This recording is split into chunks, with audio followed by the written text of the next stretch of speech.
Why do you smell like another man? Jin Hyuk was waiting in the penthouse at 3:13 p.m.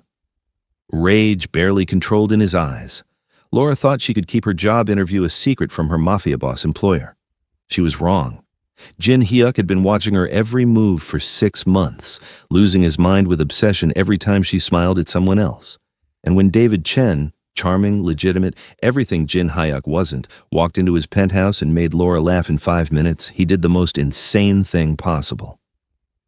Welcome to another mind-blowing story, my amazing viewers. This one promises to keep you glued to your screen.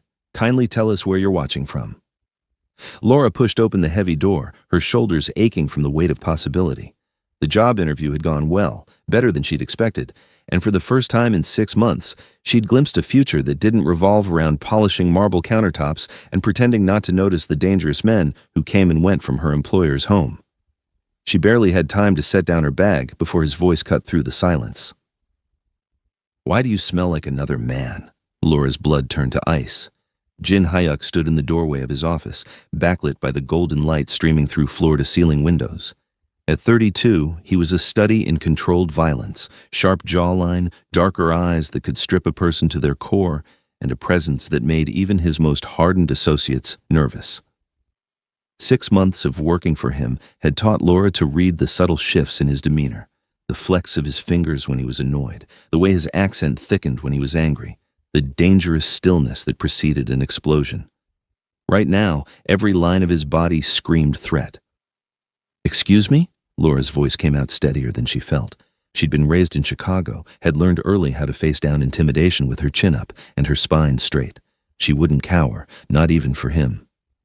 Jin Hyuk moved with predatory grace, crossing the space between them in measured steps. His nostrils flared as he circled her, and Laura realized with mounting horror that he was actually smelling her, cataloging every foreign scent that clung to her clothes. The restaurant kitchen, the manager's cologne, the grease and garlic that had permeated everything. "Don't play games with me, Laura." His voice was dangerously quiet, the kind of quiet that preceded bloodshed in his world. "I can smell him on you. Who is he?" Heat flooded her cheeks, part indignation, part something more complicated that she refused to examine. "That's none of your business. I work for you, Jin Hyuk. I clean your home, I prepare your meals, but what I do on my day off is my own concern." His jaw clenched so hard she could see the muscle jump beneath his skin. "Everything about you is my business."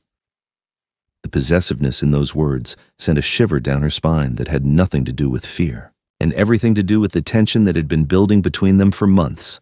The lingering glances when he thought she wasn't looking, the way his fingers would brush hers when he handed her his coffee cup, the nights she'd heard him pacing in his room while she lay awake in her own. "I had a job interview," she said finally, hating how defensive she sounded. "The manager shook my hand and showed me around the kitchen, that's all." Something dangerous flickered in Jin Hyuk's eyes. Not relief. Worse. "A job interview," he echoed. Laura tried to move past him, to retreat to the sanctuary of her small room off the kitchen, but Jin Hyuk was having none of it. He followed her through the penthouse like a storm cloud, his presence oppressive and inescapable. Who was this manager? What restaurant? The questions came rapid fire, each one more invasive than the last. How long did you spend with him? Did he touch you beyond the handshake? Stop it. Laura grabbed the cleaning supplies from the hall closet with more force than necessary, her hands trembling with a volatile mixture of anger and something she didn't want to name. "You're being ridiculous. Answer me." His voice had taken on that edge she'd heard him use with subordinates who'd disappointed him, and it lit a fire in her chest. She spun to face him, supplies forgotten. "Why? Why does it matter to you if I interview for another job? Why do you care if some random restaurant manager touched my hand?" She took a step toward him, emboldened by months of swallowed frustration. "I'm your maid, not your property, not your girlfriend, not your anything except an employee who should be free to leave whenever she wants." Jin Hyuk moved so fast she didn't have time to react. One moment there was space between them. The next he had her backed against the kitchen counter, his hands gripping the marble on either side of her body, caging her in. The heat of him was overwhelming, the scent of his cologne, expensive and distinctly him, flooding her senses. "You don't need another job." His face was inches from hers, close enough that she could see the flecks of gold in his dark eyes, could feel his breath against her cheek. I pay you well. More than well. You have your own room, your own bathroom. Freedom to come and go as you please. Why isn't that enough? Laura's heart hammered against her ribs. She should be terrified. This was Jin Hyuk, the man whose name made grown men pale, whose reputation for ruthlessness preceded him into every room. But terror wasn't what flooded her system as his body heat seeped into her skin. Because I need independence, she said, proud that her voice didn't shake even as her hands did. I need options that don't involve you controlling every aspect of my life. I need to know that I'm staying here because I choose to, not because I'm trapped. She pressed her palms against his chest, meaning to shove him away, but the moment her hands connected, with the solid wall of muscle beneath his expensive shirt, something shifted. His eyes darkened, his breath caught, and for one suspended moment, the world narrowed to just the two of them. Trapped? The word came out raw, almost wounded. Is that what you think this is? The vulnerability in his expression gutted her. This was the man who'd brought her tea without being asked when she'd been sick with the flu, who'd insisted she take Sundays off even though she'd said it wasn't necessary, who'd stood between her and a drunk associate who'd made an inappropriate comment, his voice arctic with threat. I don't know what this is, Laura admitted, her voice barely above a whisper. But I know it can't continue like this. I can't continue like this. Jin Hyuk's hands released the counter, but instead of stepping back, they moved to frame her face, his touch surprisingly gentle for hands that had ended lives. Then tell me what you want this to be. Laura took one long look at him and walked back to her room. Midnight found Laura staring at the ceiling of her small room, counting the shadows cast by the Seoul city lights filtering through her curtain. Sleep was impossible with her mind replaying that moment in the kitchen on an endless loop. Jin Hyuk's hands framing her face, his question still unanswered, the weight of 6 months of tension threatening to crush her chest. The knock on her door came at 12:47 a.m. 3 precise raps she recognized instantly. Laura. His voice was rough, stripped of its usual authority. Please, I need to talk to you. She should have refused, should have called through the door that it was late, that this was inappropriate, that whatever he needed could wait until morning. Instead, she found herself opening the door to find Jin Hyuk still in his dress shirt and slacks, though the top buttons were undone and his sleeves were rolled to his elbows. He looked wrecked in a way she'd never seen him, hair disheveled as though he'd been running his fingers through it repeatedly, eyes dark with something that looked like desperation. My study, he said quietly. Not a command, a request. The study was Jin Hyuk's sanctuary, a room of dark wood and leather where he conducted the business he kept carefully separated from her world. Laura had cleaned it hundreds of times but had never been invited to sit in one of the butter-soft chairs facing his massive desk. Now, Jin Hyuk gestured to one while he moved to the bar cart, his movements uncharacteristically uncertain. Whiskey. He held up a crystal decanter containing amber liquid that probably cost more than her monthly salary. No, thank you. He poured himself a generous measure and took a long swallow before turning to face her. The desk remained between them, a barrier he seemed to need. I owe you an explanation, or an apology. Maybe both. Laura folded her hands in her lap, armor against the vulnerability in his voice. You don't owe me anything. Don't I? He laughed without humor. I accused you of, God, I don't even know what I was accusing you of. Betrayal?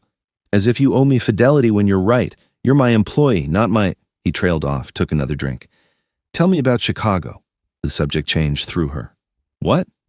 You said you're from Chicago. Tell me about it. About why you left. He set down the glass and moved around the desk, perching on its edge closer to her but still not touching. Tell me why you're in Korea, thousands of miles from home, working as a maid when you speak 3 languages and have a degree in international relations. Laura's breath caught. How did you... I know things, Laura. It's what keeps me alive in my world. His gaze was too knowing, too penetrating. What I can't figure out is what you're running from. And yes, you're running. I recognize it because I've seen it in the mirror enough times. She should have been angry about the invasion of privacy, about him digging into her background. Instead, she felt exposed, raw. It's not your concern. Humor me anyway. The words came before she could stop them, pulled out by the genuine interest in his eyes, the late hour, the exhaustion of carrying her story alone. My family wasn't family, not really. My father's hands were... She stopped, swallowed hard. I left the day I turned 18 with $300 and a one-way ticket to anywhere else. Worked my way through college, kept my head down, built a life. Then I made the mistake of trusting someone who turned out to be just like him. Jin Hyuk's knuckles went white against the desk edge. Did he hurt you? Not physically. He was smarter than that. Financial abuse, emotional manipulation, isolation from the few friends I'd managed to make. She met his eyes, defiant. I got out before it got worse, but it cost me everything. My apartment, my savings, my job. Seoul was far enough that he couldn't follow. And you came here to be alone. It wasn't a question. I came here to be safe. Jin Hyuk was quiet for a long moment, and when he spoke again, his voice was barely above a whisper. You don't let anyone help you. You work yourself to exhaustion. You flinch when I move too quickly. The accuracy of his observations made her chest tight. He'd been watching, really watching, seeing details she thought she'd hidden. I'm fine. You're surviving. There's a difference. He shifted, and she tensed instinctively. He froze, pain flashing across his features. See? That, right there. You think I'm going to... He pressed his hands to his face, exhaling hard. Laura, I would never hurt you. Never. You're a dangerous man, Jin Hyuk. Your world is violence. My world, yes, but not with you. Never with you. He stood and she stood with him, prepared to flee. But he didn't advance. Instead, he caught her wrist with a touch so gentle she could have pulled away easily. I'm not trying to control you. I'm trying to understand why I can't stop thinking about you. The confession landed between them like a grenade with the pin pulled. Laura's pulse thundered in her ears, her wrist burning where his fingers circled it. She could see his heartbeat in the hollow of his throat, rapid as her own. Jin Hyuk. 6 months, he continued, his voice rough with suppressed emotion. 6 months of watching you move through my home like a ghost. 6 months of you being the last thing I think about before I sleep, and the first thing I look for when I wake. 6 months of telling myself it's just proximity, just attraction, just... He laughed bitterly. But it's not just anything, is it? This is a bad idea, Laura whispered, even as she found herself unable to pull away. I know. His thumb traced the rapid flutter of her pulse. Tell me to stop. Tell me you feel nothing and I'll never mention it again. She opened her mouth to say exactly that, to lie convincingly and rebuild the walls between them. But standing there at 2 a.m. with his fingers gentle on her wrist and his eyes holding hers with devastating honesty, the words wouldn't come. Dawn arrived too soon, and with too little sleep. Laura had managed perhaps 3 hours after finally escaping Jin Hyuk's study without answering his challenge, without admitting the truth that terrified her. She'd fled to her room, with his words echoing in her skull, had pressed her hands to her face, and tried to remember all the reasons why this couldn't happen. By 7 a.m., she was in the kitchen, throwing herself into the familiar routine of breakfast preparation with desperate focus. Routine was safe, routine was controllable, routine wouldn't look at her with those dark eyes and ask questions that threatened to unravel everything she'd built. The coffee machine hissed and gurgled, filling the kitchen with the rich aroma of Jin Hyuk's preferred dark roast. She was measuring out rice for the cooker when she heard his footsteps, earlier than usual, his gait less assured than normal. Good morning. Laura didn't turn around. Good morning, Mr. Jin. The formality hung in the air like a slap. She heard him exhale, heard the whisper of expensive fabric as he moved closer. Laura, your coffee will be ready in 3 minutes. Would you like breakfast now or look at me? It was the please in his voice that did it, unspoken but unmistakable. She turned slowly, steeling herself for what she'd see. Jin Hyuk stood in the kitchen doorway in casual clothes, dark jeans and a fitted black t-shirt that made him look younger, less dangerous, more human.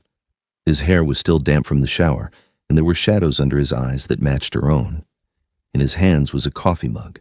Her coffee mug, the one with the chipped handle she'd claimed from the back of his cabinet. How do you like your coffee? He asked quietly. You know how I like my coffee. I make it every morning. I know you make it. I've never paid attention to how you make it. He moved to the counter, his movements careful, deliberate. But I've been watching. 2 sugars, cream until it's the color of caramel, heated for exactly 90 seconds in the microwave because you like it almost too hot to drink.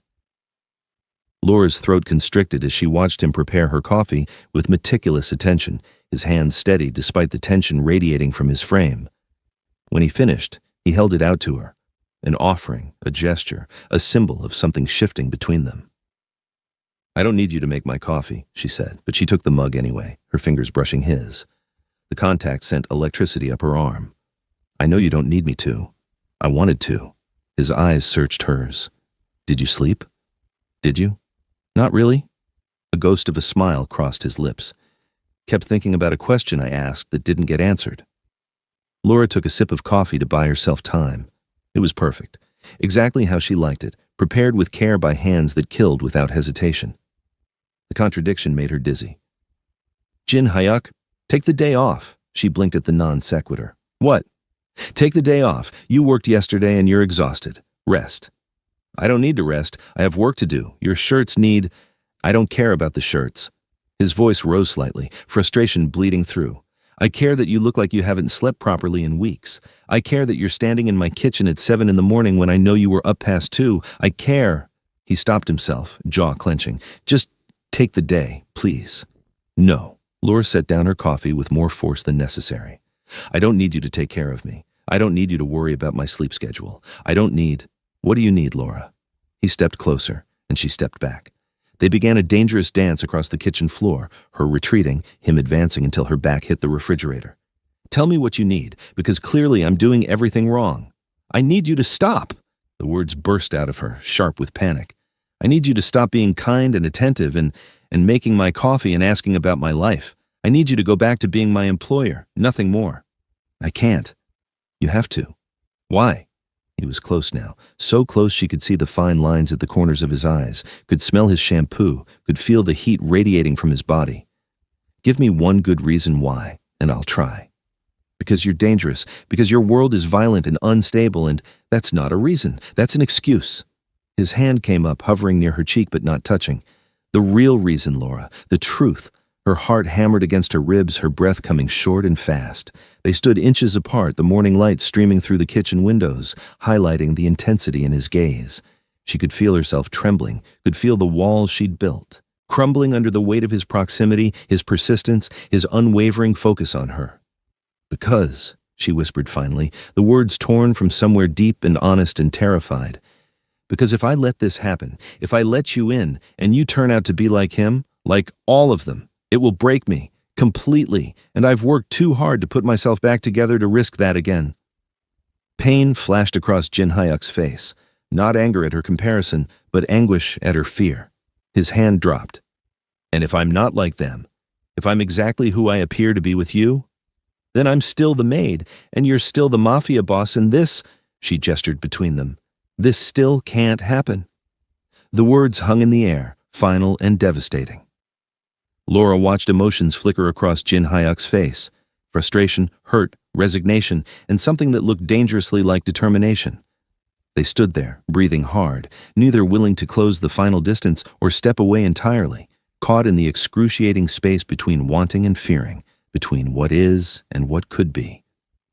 Finally, Laura whispered, "This can't happen," and fled to her quarters, leaving Jin Hyuk standing alone in the kitchen with 2 cups of coffee growing cold on the counter. Thursday afternoon brought an unexpected visitor. Laura was polishing the dining table when Jin Hyuk emerged from his office, his posture rigid with professional courtesy, masking something darker underneath. We'll be having a guest for drinks. David Chen will be here in 20 minutes. The name meant nothing to Laura, but the tension in Jin Hyuk's shoulders told her this meeting mattered. She nodded, retreating to prepare the bar cart with Jin Hyuk's preferred whiskey and the crystal glasses reserved for important visitors. David Chen arrived precisely on time, and Laura understood immediately why Jin Hyuk had been tense. The man was stunning. Tall, impeccably dressed in a tailored navy suit, with warm brown skin, an easy smile, and the kind of confidence that came from legitimate success rather than fear. He moved through the world like someone who'd never had to look over his shoulder. Mr. Chen, welcome. Jin Hyuk's handshake was firm, his smile not quite reaching his eyes. Thank you for meeting here. My office is undergoing renovations. A lie. Laura kept her expression neutral as she arranged glasses on the coffee table. Please call me David, and no worries, this view beats any boardroom. David's attention shifted to Laura, his smile widening with genuine warmth. Hello, I don't believe we've met. "This is Laura," Jin Hyuk said before she could respond, his voice carrying a warning edge that David either didn't catch or chose to ignore. "She manages my household." "Manages? That's quite impressive." David's eyes sparkled with interest that was respectful but unmistakable. "How long have you been in Seoul? Your accent suggests you're American. East Coast?" "Chicago, originally." Laura found herself smiling despite the weight of Jin Hyuk's stare burning into the side of her face. There was something refreshing about David's open friendliness, so different from the carefully controlled interactions that dominated her world. "I've been here about 8 months." "Chicago, great city. I lived there for 3 years while working on my MBA at Northwestern." David settled into the chair across from Jin Hyuk, but kept his attention on Laura. "What brought you to Korea?" "David." Jin Hyuk's voice was silk wrapped around steel. "I'm sure Laura has work to attend to. Shall we discuss the investment opportunity?" The dismissal was clear, but David raised a hand apologetically. "Of course. Forgive me. I don't often meet fellow Americans abroad." He turned to Laura with that warm smile again. "It was lovely meeting you. I hope we'll get another chance to talk. I'd love to hear how you're finding Seoul." Laura felt Jin Hyuk's fury like a physical presence as she excused herself, but she couldn't help the small flutter of pleasure at David's attention. It had been so long since someone had shown interest in her as a person, not a possession or an employee or a problem to be solved. She busied herself in the kitchen, trying to ignore the low murmur of voices from the living room. 20 minutes passed. 30. She was preparing to bring fresh drinks when she heard Jin Hyuk's voice rise slightly, controlled, but with an edge that made her freeze. "I think we're done here, David. I'll have my people review the proposal and get back to you." The meeting was ending early. Laura moved to the foyer as David emerged, Jin Hyuk close behind him like a dark shadow. David's expression was pleasant, but knowing, as if he'd sensed the undercurrents he'd created. "Thank you for your time, Jin Hyuk." David paused at the door, then turned to Laura with that disarming smile. "Laura, if you ever need recommendations for places in the city, restaurants, bookstores, anything, I'd be happy to help. Seoul can be isolating for expats." He produced a business card with practiced ease. "My personal number's on there." Laura accepted it automatically, her fingers barely closing around the cardstock before Jin Hyuk's hand shot out, plucking it from her grasp with frightening speed. "She won't be needing that." Jin Hyuk's voice was ice. "Goodbye, David." The door closed with controlled force, and the silence that followed was deafening. Laura watched Jin Hyuk pocket the business card, his jaw clenched so tight she could see the muscle jumping beneath his skin. "That was incredibly rude," she said quietly. Jin Hyuk turned to face her, and the naked possessiveness in his eyes stole her breath.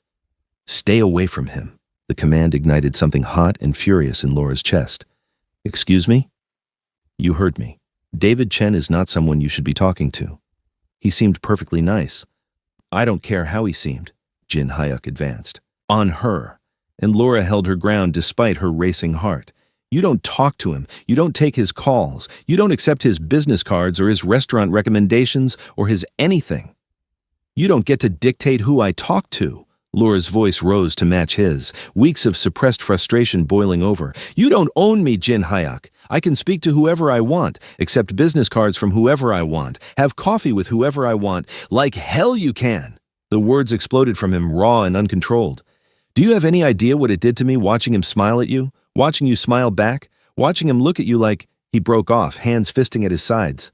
"Like what? Like I'm a person? Like I'm worth having a normal conversation with?" Laura was shaking now, adrenaline and anger and something more complicated surging through her veins.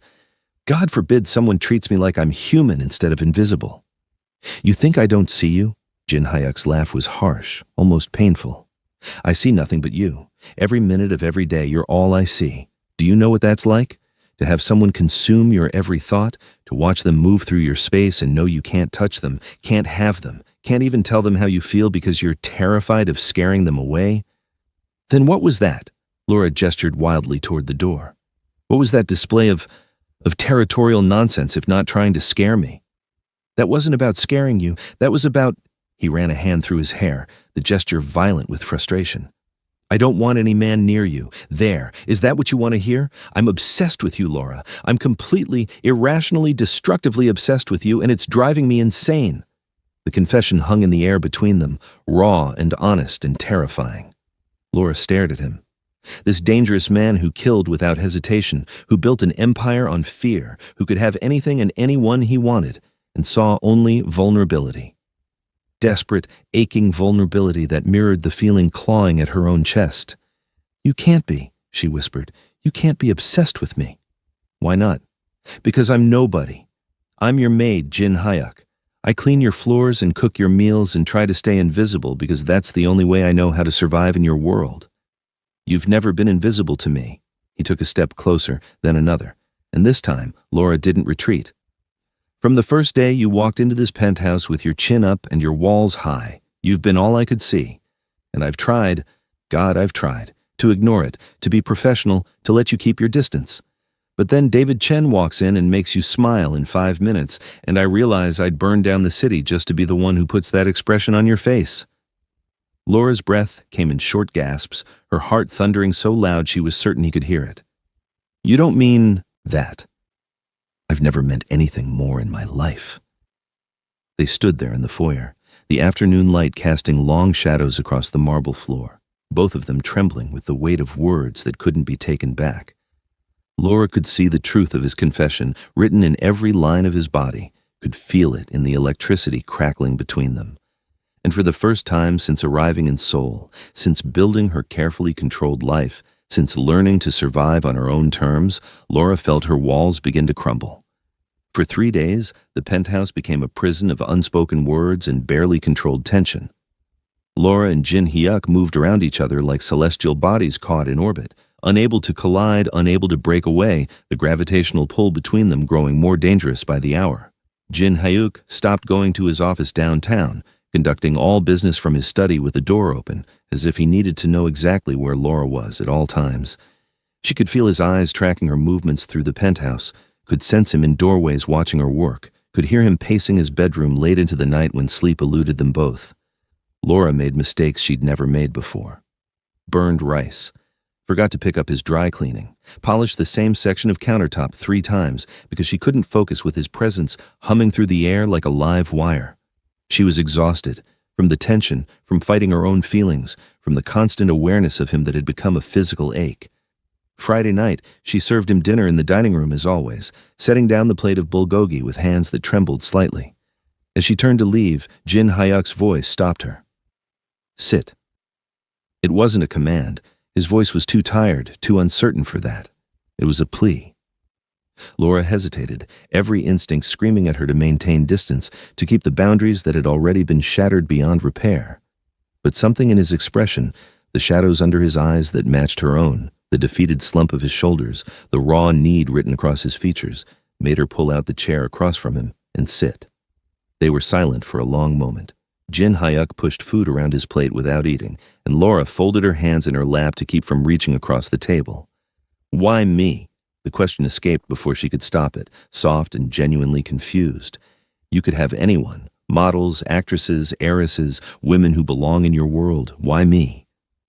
Jin Hyuk set down his fork, his gaze lifting to meet hers with such intensity it stole her breath.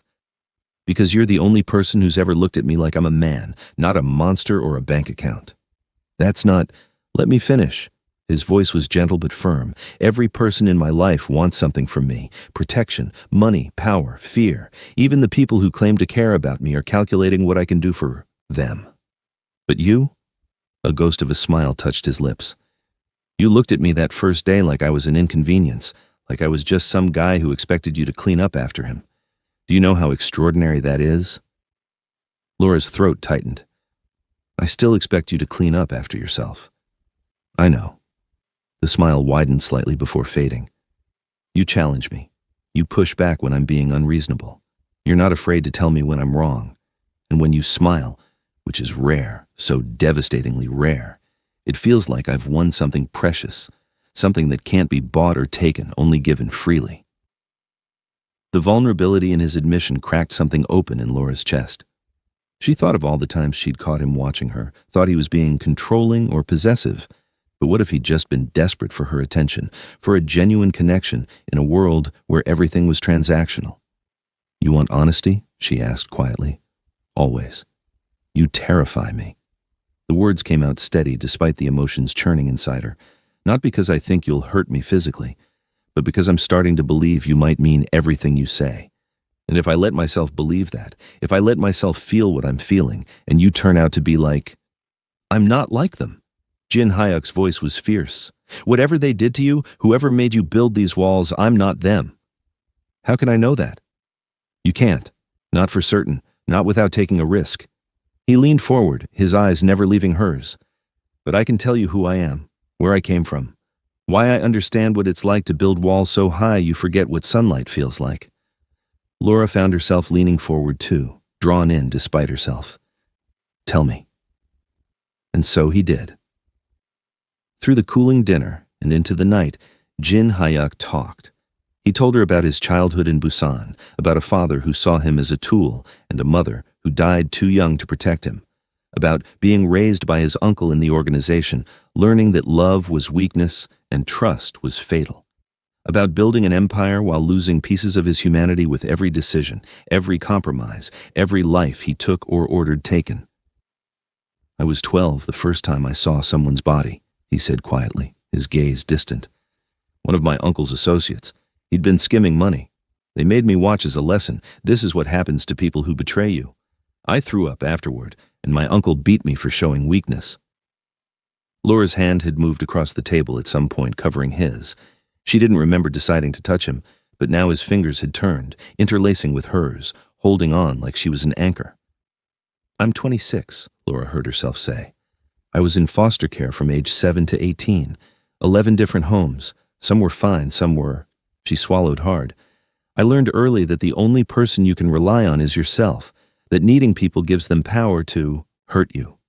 That staying invisible is safer than being seen. What happened at 7? My mother chose her boyfriend over me, stood by while the words caught in her throat. Child Protective Services removed me.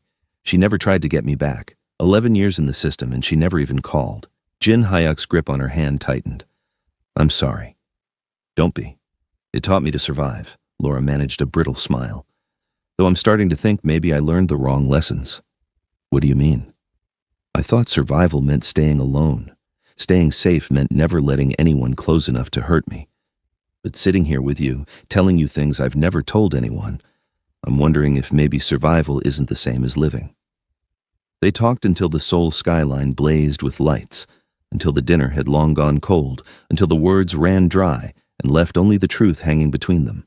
Two people who'd survived by staying isolated, now terrified and exhilarated by the possibility of something more. Laura, Jin Hyuk said finally, his voice rough with emotion and exhaustion. I can't promise I won't hurt you. I can't promise this won't be complicated or messy or sometimes frightening. But I can promise that I will never intentionally betray you, never use you, never make you feel small or worthless or alone. Those are the only promises I know how to keep. Laura looked at their joined hands on the table, at this dangerous man who'd peeled back his armor to show her his scars, at the leap of faith he was asking her to take. I'm scared, she whispered. So am I. What if we destroy each other? What if we don't? Jin Hyuk's thumb traced circles on her palm, the gesture achingly tender. What if this is the thing that finally makes us both feel alive? In the silence that followed, Laura felt something fundamental shift inside her. The walls she'd built so carefully over years of survival began to crack, letting in light and possibility and terrifying, exhilarating hope. She thought of David Chen's business card, of her planned escape routes, of all the ways she'd prepared to run. And for the first time since arriving in Seoul, Laura wondered what it might feel like to stay. The call came 3 days later while Laura was preparing lunch. She didn't recognize the number but answered anyway, hungry for any distraction from the tension that had become unbearable since the latter incident. Laura, it's David Chen. I hope you don't mind. I got your number from the concierge. I wanted to check in, see how you're settling into Seoul. His voice was warm, easy, safe. Everything Jin Hyuk's wasn't. They talked for 20 minutes about nothing important. Good restaurants, bookstores, the best places to watch the sunset. When David asked her to dinner, Laura heard herself say yes before really considering the implications.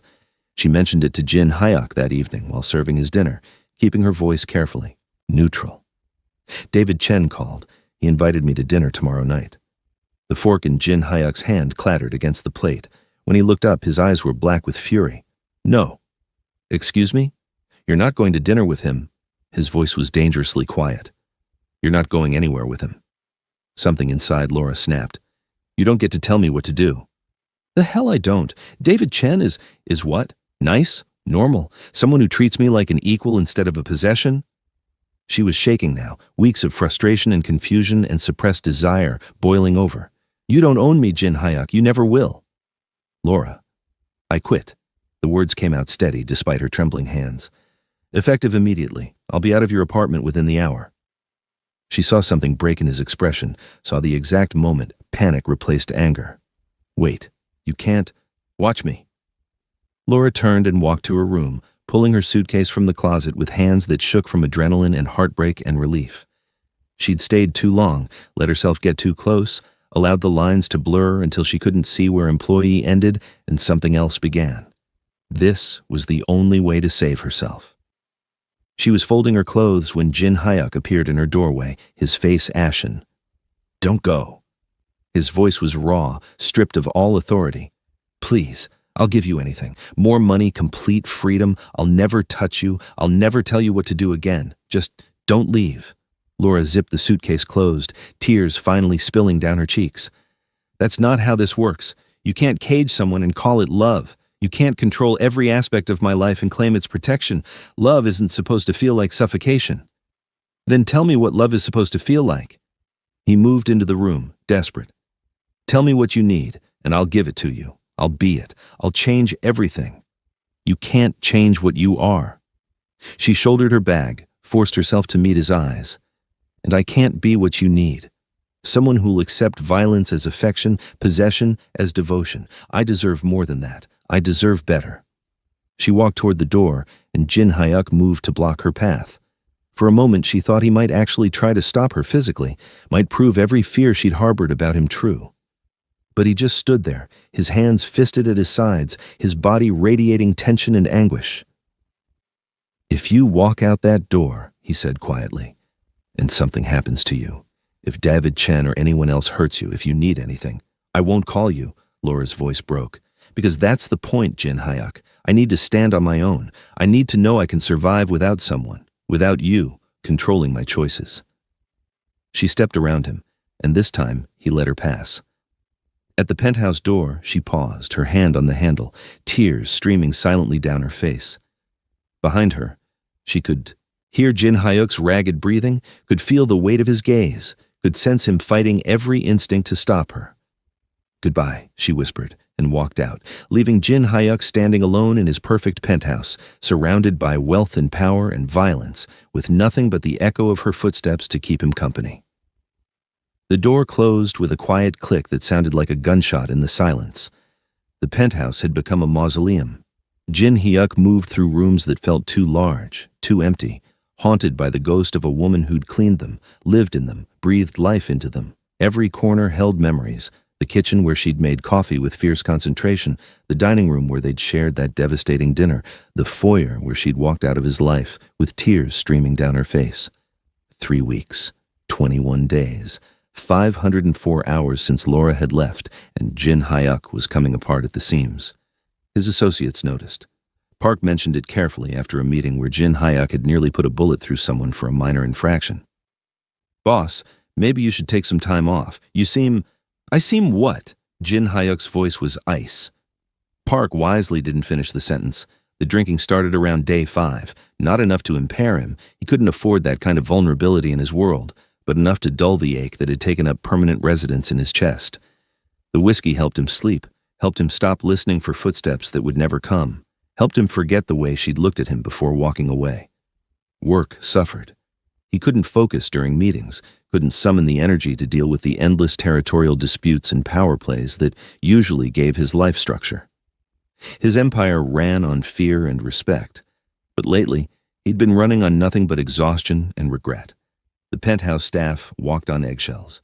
He'd hired a new housekeeper, fired her after 2 days because she wasn't Laura, hired another, fired her after 1. Eventually, he stopped trying, let the dust accumulate, let dishes pile up in the sink, let his perfect, controlled world slowly decay around him.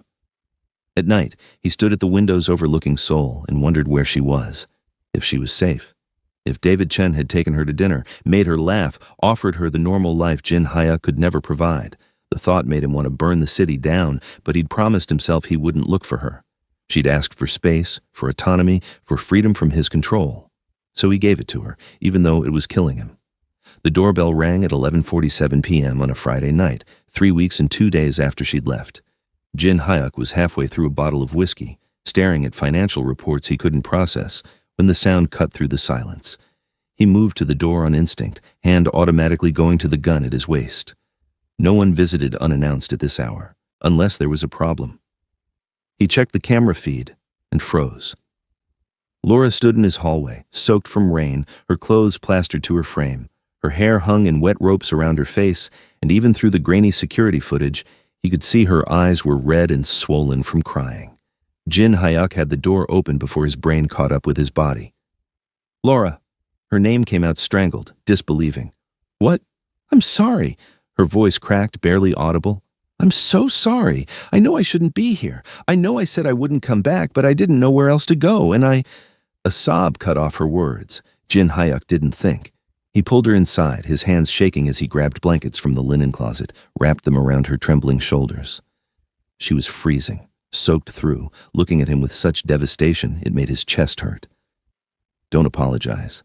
He guided her to the couch, keeping his movements careful and non-threatening despite the panic clawing at his throat. "Never apologize for coming here. Tell me what happened. Are you hurt? Did someone—" "No, yes, I don't know." Laura pulled the blankets tighter, her teeth chattering. "The restaurant. The manager, he said I was hired because he liked my smile. Said he expected me to be grateful. When I refused his advances, he fired me. I can't make rent now, can't afford food. I've been sleeping at a hostel, but—" Another sob broke free. "I hate myself for coming here. I hate that you were right about needing to be careful. I hate that I'm so weak I couldn't even last a month on my own." Jin Hyuk felt rage ignite in his veins, white-hot and murderous. The manager's name, address, and entire life history would be on his desk within the hour. But Laura didn't need his anger right now. She needed his steadiness. "You're not weak." He moved to the kitchen, started heating water for tea with hands that wanted to destroy something. "You're one of the strongest people I've ever met. What happened isn't your fault. I should have handled it better, should have seen it coming, should have what? Accepted harassment to keep a job?" Jin Hyuk brought her the tea, sat beside her, but didn't touch, giving her space to breathe. "None of this is on you, Laura. None of it." She wrapped her hands around the mug, staring into the steaming liquid. "I've been so alone," she whispered finally. "I thought I wanted independence, wanted to prove I could survive without anyone. But it's been 3 weeks of sleeping in a room with 6 strangers, eating ramen because it's all I can afford, jumping at every shadow because I don't feel safe. And tonight, when that manager grabbed my arm on my way out, all I could think was that I wanted to call you, that I needed you, and I hated myself for it. Why? Because needing people has only ever hurt me before." Jin Hyuk set down his own mug with careful precision, his heart hammering. What if it didn't have to? What if needing someone could be different? Laura finally looked at him, tears streaming down her face. "I don't know how to believe that." "Then let me show you." He opened his arms, an invitation, not a demand. "Let me prove that needing me won't hurt you, that I can be what you need without taking pieces of you in return." She broke. The careful control she'd maintained since arriving shattered, and she collapsed against his chest, sobbing with 3 weeks of accumulated pain and pride and exhaustion. Jin Hyuk wrapped his arms around her, holding her while she cried, murmuring reassurances into her hair, letting her purge everything she'd been carrying alone. "I'm so tired of being alone," she whispered against his chest when the sobs finally subsided to hiccups. "Then don't be," Jin Hyuk murmured, his lips pressed to her temple. "Not anymore. Stay. Not as my employee, not as someone who owes me anything, just stay. Let me take care of you while you figure out what you want. No strings, no demands. Just safety and time and someone who—" He swallowed hard. "Someone who loves you enough to let you be free within these walls." Dawn found them still on the couch, Laura curled against Jin Hyuk's chest, his arms wrapped protectively around her. The rain had stopped, and Seoul sparkled with that clean clarity that follows a storm. Jin Hyuk hadn't slept. Couldn't, not when she was finally back, when her breathing had finally evened out, when her fingers were still clutched in his shirt like she was afraid he'd disappear. She stirred around 7, blinking up at him with eyes puffy from crying. For a moment she looked disoriented, then reality crashed back and he saw panic flicker across her face. "I stayed," she said unnecessarily. "You did." Jin Hyuk's hand moved to her hair, smoothing it back gently. "And I'm glad." They sat up slowly, Laura putting careful distance between them on the couch. In the morning light, Jin Hyuk could see how thin she'd gotten, the dark circles under her eyes, the worn quality to her expression that spoke of too many sleepless nights. "We should talk," she said quietly. "Really talk. About what this is. What it means." "Okay." Jin Hyuk poured her fresh coffee, remembered exactly how she liked it, 2 sugars and cream heated 90 seconds, and sat across from her, giving her space. "What do you need to say?" Laura wrapped her hands around the mug, gathering her thoughts. "I'm terrified of depending on you. Every person who's helped me, my foster families, my ex, even well-meaning strangers, they demanded pieces of me in return. My gratitude, my compliance, my silence about things that hurt me. I learned that accepting help means accepting control." "I understand." Jin Hyuk kept his voice level, non-threatening. "I need you to understand something too. My need for control. It's not about power over you. It's about survival. I grew up in a world where losing control meant death, where caring about someone made you vulnerable. I'm trying to unlearn that, but it's hard when the thought of something happening to you makes me want to lock you in this penthouse and never let you leave. That's what scares me. I know, so we set boundaries, real ones that I actually respect." He leaned forward, earnest. "You stay here, but in your own space, your room, your privacy, your autonomy. You can work if you want, not for me, somewhere else where you're valued and safe, but not out of desperation. Never out of desperation. I can care for you, make sure you're fed and safe and have what you need, but I don't get to control your choices or dictate who you see or demand anything in return." Laura studied him, searching for the catch. "And if I want to leave again?" The question was a knife to his chest, but Jin Hyuk didn't flinch. "Then you leave. I won't stop you. I won't manipulate you or guilt you or destroy your other options to keep you here. But I will ask, beg if necessary, for you to let me know you're safe. That's all. Just that you're alive and okay." "What are we doing, Jin Hyuk?" Her voice was small, confused. "What is this?" He reached across the space between them, palm up, offering but not taking. "Learning to trust. Together. Learning that needing someone doesn't have to mean losing yourself. That control and care aren't the same thing. That maybe 2 people who've survived by staying alone can figure out how to survive together." Laura looked at his offered hand for a long moment. Jin Hyuk could see the war playing out across her face. Fear and hope, desire and caution, the instinct to run warring with the exhaustion of always running. Finally, slowly, she placed her hand in his. "It's going to be messy," she warned. "I'm going to panic and pull away sometimes.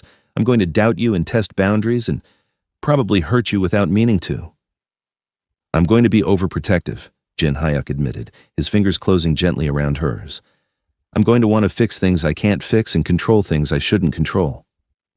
I'm going to frustrate you and scare you and make mistakes. So we're both disasters. Perfectly matched disasters." He smiled, the first real smile in 3 weeks. "But honest disasters, trying disasters, that has to count for something." Laura's answering smile was tentative but genuine. "Okay, we try. Together, honestly?" "Together," Jin Hyuk echoed and lifted her hand to his lips, pressing a kiss to her knuckles that felt like a promise. "Honestly." They sat there as Seoul woke up around them, hands joined, both terrified but willing, 2 broken people trying to figure out if their jagged edges might fit together instead of just cutting deeper wounds. It wasn't perfect. It wasn't even close to perfect.